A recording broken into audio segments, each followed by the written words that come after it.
Well, June just keeps on Juning, I guess. Is Juning a verb? Juning, the action of landing a bunch of commitments, landing a bunch of having a bunch of recruiting success, getting a bunch of recruits on campus, and then getting those recruits to commit to your school. I guess if June was a verb, that's what it would mean, and it's certainly what it means for the Pitt football program now after landing 4 more commitments, actually 5 more commitments over the course of the weekend, 4 more commitments of the 2026 recruiting class. Those are the rising seniors, and 1 more commitment for the 2027 recruiting class, a rising junior, local guy actually who lives in Florida now. He's going to come back to Western Pennsylvania for his college years. Lots of recruiting stuff happened over the weekend. Pitt had another prospect camp in the South Side. They had their second big official visit weekend of the month and got 4 commitments out of it. They got an underclassman to commit. All kinds of stuff went down over the weekend recruiting-wise. We're going to recap it all for you here, get you up to date on the Monday edition of the Morning Pitt. YouTube.com/Panther-Lair.com.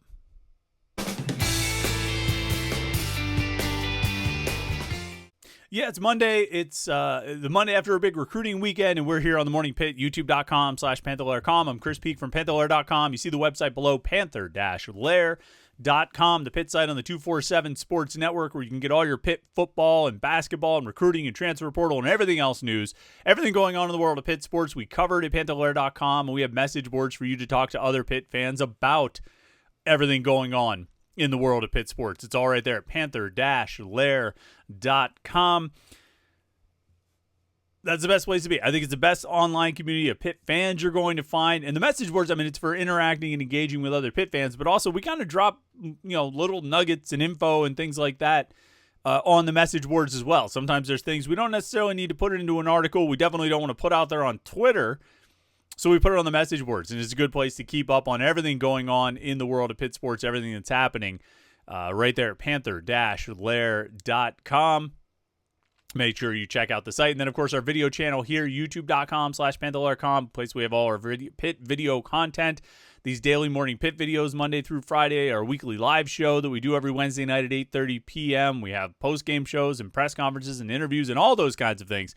It's all right here at youtube.com/Panther-Lair.com. If you want to make sure you don't miss any of it, like this video and subscribe to youtube.com/Panther-Lair.com. You do that, you can turn on notifications, and you will never miss any of our Pitt video content. youtube.com/Panther-Lair.com. So, 8 recruits came to campus for official visits this weekend. It's a little bit less than they brought in last weekend. Obviously, last weekend they had 22 guys on campus. 5 of them were already committed before they even got here. 10 more committed while they were here. This weekend inevitably was going to produce lower numbers. There were only 8 guys visiting total, so they weren't going to match the commitment numbers. But they still ended up getting 4 commitments out of the weekend, and that's a pretty good haul considering I think this weekend was just as good, sort of pound for pound, considering it's 8 recruits as opposed to 17 uncommitted recruits. But pound for pound, I think this weekend was just as good, if not better than last weekend. Certainly more intriguing. We talked a lot about that on, I think, Thursday when we previewed the official visit. A quarterback coming in, all these Texas guys coming in, potential offensive linemen, potential wide receivers and all that. And they ended up getting a bunch of that stuff. They got the second quarterback. They got a couple guys from Texas, a couple more guys from Texas. They got an offensive lineman. They got a wide receiver. They added to positions that they already had some pretty big numbers, and they kept building them up with this past weekend's official visit. So a good productive official visit weekend for Pitt, and as I said, they landed an underclassman as well. So that means we've got a lot to talk about here. Let's jump into it. 4 commitments came out over the weekend. The first one that we would highlight, I guess, is probably the most interesting guy. Yeah, I would think. To me, it's the most interesting guy. It was the most intriguing visitor that they had on campus, and kind of, just interesting in a lot of ways. And it's Corey Daly, the quarterback from Seguin, Texas.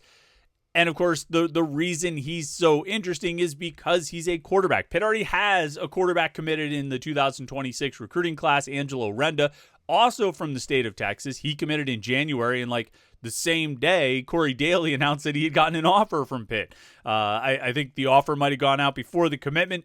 Either way, Angelo Renda was aware that Pitt was going to pursue a second quarterback in the class. He told me he was okay with that. He was confident in his abilities and that he could, go out. He was willing to go out and compete. He was willing to go out and battle for a job. And so he's not too concerned, or he told us that he wasn't too concerned about bringing in a second quarterback, and sure enough, it happened. Clearly, Corey Daly is not too concerned about being the second quarterback in a class. He chose Pitt over offers from Texas State, San Diego State, Tulane, UTSA, and Fordham. Clearly not an offer sheet of heavy hitters, although I think Texas State has had a pretty good offense in years past. He took an official visit there the week before he went to Pitt. Corey Daly, though, really interesting guy as a 6'6 quarterback, threw for 2,500 yards last year, 35 touchdowns and 7 interceptions. He averaged more than 20 points per game in basketball and also 9 rebounds per game, which being 6'6 will help you with that. Just about 2 assists and 2 steals per game as well. So I wonder if I don't know what his 3-point shooting percentage is, but maybe Jeff Capel will be interested there. And, of course, he's a really good baseball player. I think a lot of times when you get these tall quarterbacks or even maybe shorter quarterbacks, you get some overlap with baseball. You see these guys who can really pitch. It's sort of understandable. You have arm strength out there, even though it's a different throwing motion, but still. Corey Daly kind of excels there. So, I think we talked about this on Thursday. If you're going to take a second quarterback, first of all, if you're going to convince a second quarterback to join your class, chances are his offer sheet, it's probably going to look like this. It's going to look like Texas State, San Diego State, Tulane, UTSA, and Fordham. Not that there's anything, not that I'm holding anything against those schools. I'm not judging the schools. They're not in power conferences though, right? And so that's probably what you're going to have to do, because a guy with other power conference options is probably going to look at a power conference school that doesn't have a quarterback already committed, would be my thought. So you're probably going to have to fish in this pond, right, of guys who maybe don't have Power 4 offers, but you see intriguing potential. You talk about a guy who's 6'6", threw for 35 touchdowns and 7 interceptions, is athletic enough to play basketball and baseball and be really good at those sports.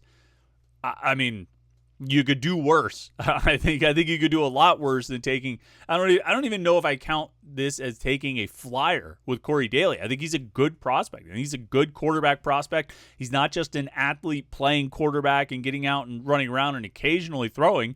He threw for 2,500 yards. He threw for 35 touchdowns. And minimize the interceptions. 35 touchdowns, 1 interception. Or 7 interceptions? That's 5-to-1 touchdown interception ratio. This is pretty good. Yeah, I think you take that. You'd be pretty happy with it. And again, excelling in those other sports. So really intriguing commitment there from Corey Daly. Then later, the next commitment that got announced that came out yesterday with Dejon Moore, offensive lineman from Willis, Texas, another Texas recruit, a 3-star guy. He's an interior offensive lineman. He's 6'3", about 300 pounds or so. He took an official visit to Maryland. He had one scheduled to SMU for next weekend. He also had offers from Arizona State, Baylor, Florida State, Georgia Tech, Houston, Kansas, Nebraska, Ohio State, TCU, Texas A&M, Texas Tech, and Vanderbilt. So some impressive schools on there. Are all of those offers still committable? Maybe, maybe not. But clearly he showed enough potential to draw interest from those schools at some point. So, you take that as a positive. Moore joins a group that, they landed 3 offensive linemen last weekend. John Curran, the interior lineman from Pine Richland. And then the 2 tackles, Mike Vanderord from Cleveland and Nick Howard from another guy from Texas, Pearland, Texas. A tackle prospect coming in there, Nick Howard. So 4 offensive linemen in this class now, with 3 last weekend and then Dejon Moore this weekend. And that brings the total number of recruits from Texas in the recruiting class up to 5. With the 2 offensive linemen, Nick Howard and Dejon Moore, the 2 quarterbacks, Corey Daly and Angelo Renda, and then the tight end, Wyatt Villarreal. So out of 19 commitments that they've got so far, 5 of them from Texas. I mean, that's absolutely remarkable. We're going to have to write a separate article about this, about tracking Pitt's recent history of recruiting in Texas. They haven't really done much. They haven't brought many guys in from Texas over the years. Whether it was go back to Dave Wanstead, kind of tried. Remember, he brought that quarterback in who ended up moving to safety. I think he went from quarterback to his name was Colby Gray. Do you remember Colby Gray? He went from quarterback to safety to country singer. Colby Gray. Do you remember this? But you just haven't seen many Texas prospects. Todd Graham, I think that, in 2011 when he was hired like 3 weeks before signing day, brought in a bunch of kids from Texas. Some of them even lasted a full semester at Pitt or 2 full semesters at Pitt. Not many, but some. But it just hasn't been an area where Pitt has invested a lot of effort, has had a lot of connections, or has had a lot of success recruiting. But now Jacob Bernowski leading the charge. Randy Bates has been working down there for a while for Pitt, but Jacob Bernowski, the tight ends coach, and special teams coordinator, has really been putting in time. I think Cade Bell's been working down there. Obviously, he's got 2 quarterbacks committed, plus 2 offensive linemen and a tight end. It's all offensive guys coming out of Texas. I don't think it's because you see the efforts of Jacob Bernowski, you see the efforts of Cade Bell working on those guys down there and obviously having success. Now, we'll see what comes out of it. I don't know if, Pitt's, increased efforts in Texas or a turnaround in Pitt recruiting or something like that. I'm not sure, but it's a notable storyline. It's one of the defining storylines of this recruiting class so far. More than a quarter of the guys who have committed already are from Texas.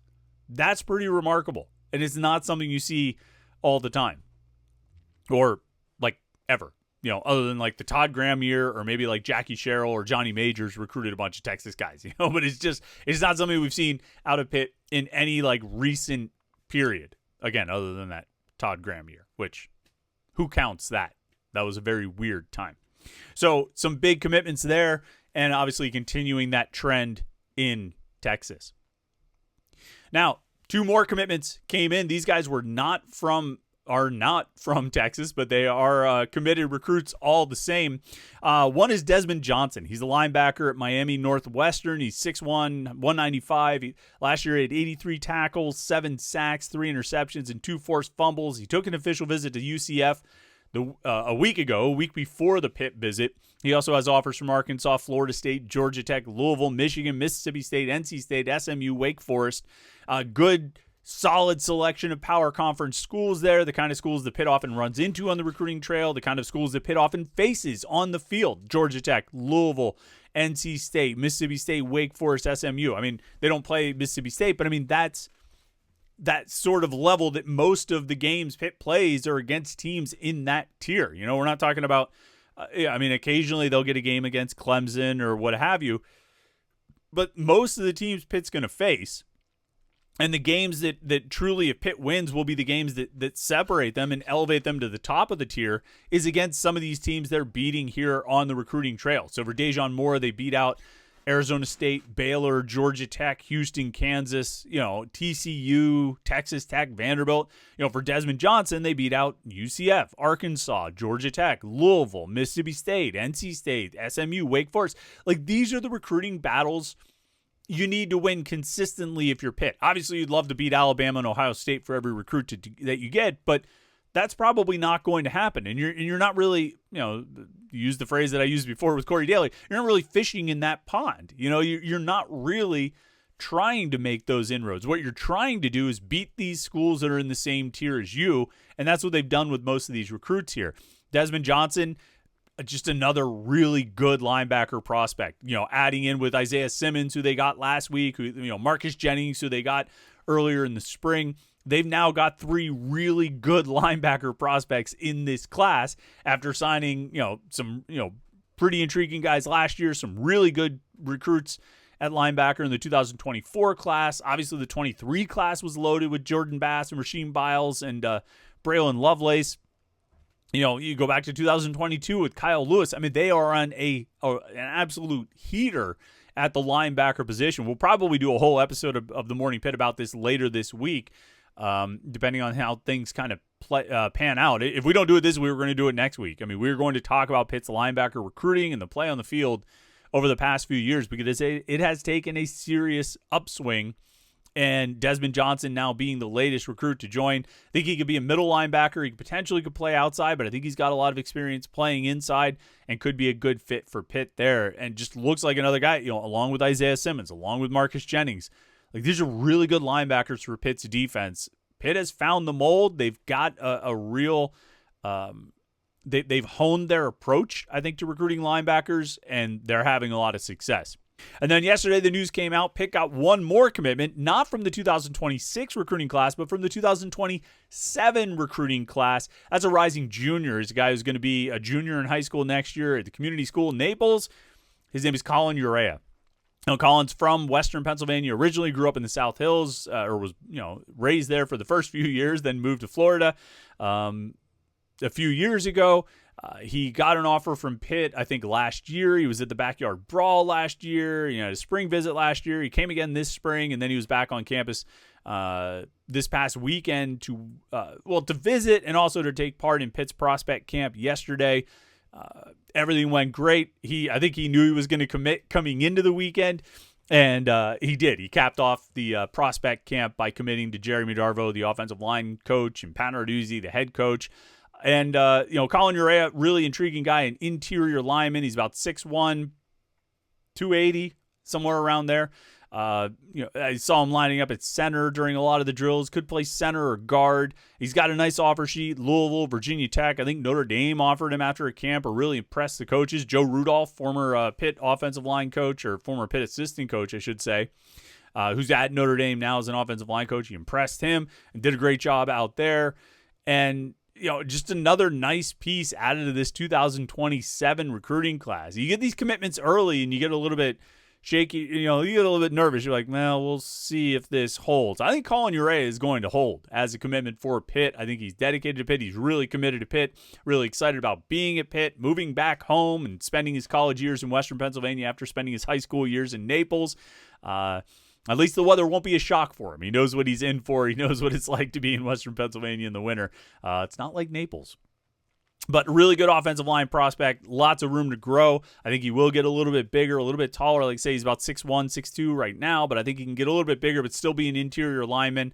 Moves his feet well, really strong. Showed that during the one-on-ones and some of the different drills that they did for the offensive linemen. Had a great camp yesterday. Looks really good and really nice addition to Pitt's 2027 recruiting class. So big weekend for Pitt over, with this with recruiting here over the past 48 hours. 4 commitments for the senior class, new commitment for the junior class. Pitt's recruiting keeps rolling. They've got 19 commitments in the 2026 recruiting class, and I don't think it's going to slow down anytime soon. So we'll keep an eye on that. We'll see what develops. And, of course, the place to get it is at Panther-Lair.com. Panther-Lair.com. That's the site on the 247 Sports Network with all the latest Pitt football, basketball, recruiting, transfer portal news, all those things. And, of course, the best place to talk about it on the message boards at Panther-Lair.com. Thanks so much for tuning in today. Make sure you like this video and subscribe to youtube.com/Panther-Lair.com. I hope you had a great weekend. I hope all the dads out there had a great Father's Day.